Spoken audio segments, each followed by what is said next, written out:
Hello and welcome back to the Cars.co.za studio, where today we are joined by the latest Lexus ES 250.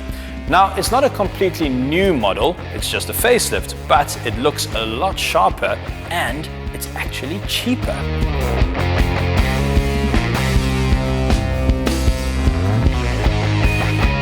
Yes, in a stunning break from the norm in this industry, the latest Lexus ES is about 15,000 Rand cheaper than the car it replaces, with the new list price of 464,000 Rand.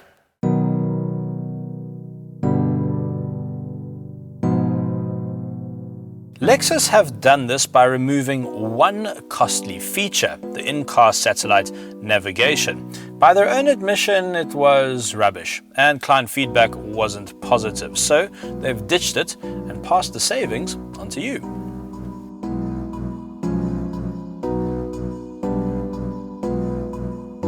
The interior remains impressively luxurious. I feel like I'm in a leather-lined cocoon. A nice touch is the new Lexus-style steering wheel, and this jog wheel replaces the weird computer mouse thingy that was here before. I've never been a massive fan of Lexus dashboards. It feels like a box of buttons exploded and they just sort of left it like that. But each seat remains a very comfortable place to be, and safe too. The ES comes standard with 10 airbags. Usually when you purchase a car, you are presented with an options list which takes days to wade through. Not so with the ES, because there isn't one. Everything they can offer you is included in the price. The sunroof, Bluetooth, leather upholstery, auto headlights, 17-inch wheels, memory seats, electric seats, the works, it's all included. And a nice new feature is rear cross-traffic alert, which alerts you to cars crossing behind you when you're trying to reverse out of a parking bay.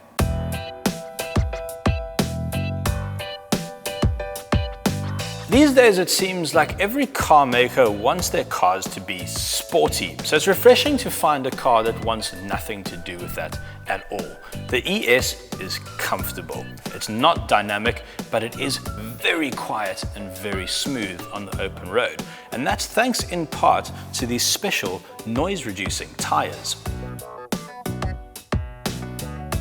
Providing the power is a fairly old-fashioned 2.5-litre four-cylinder petrol motor. It's a bit lazy, a bit low on torque, and also quite thirsty, with my test unit averaging about 11 litres to the 100. But it is absurdly quiet, especially at idle and cruising speed. In fact, most of the time, it's hard to believe there's an engine in here at all.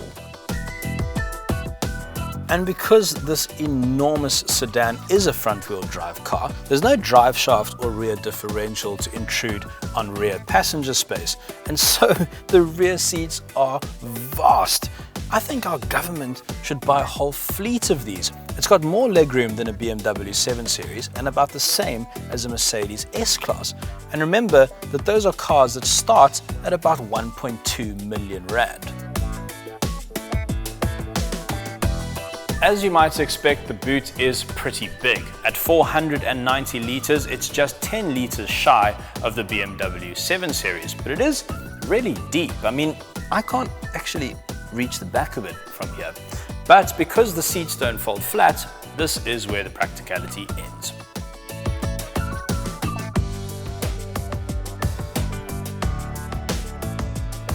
There's no doubt that the new ES is incredible value. It's a large luxury sedan for the price of a small luxury sedan. And sure, the engine is a bit lazy and perhaps the styling is a bit dull, but in terms of comfort, ride quality, luxury, and all of those features, Rand for Rand, I don't think it gets much better than this.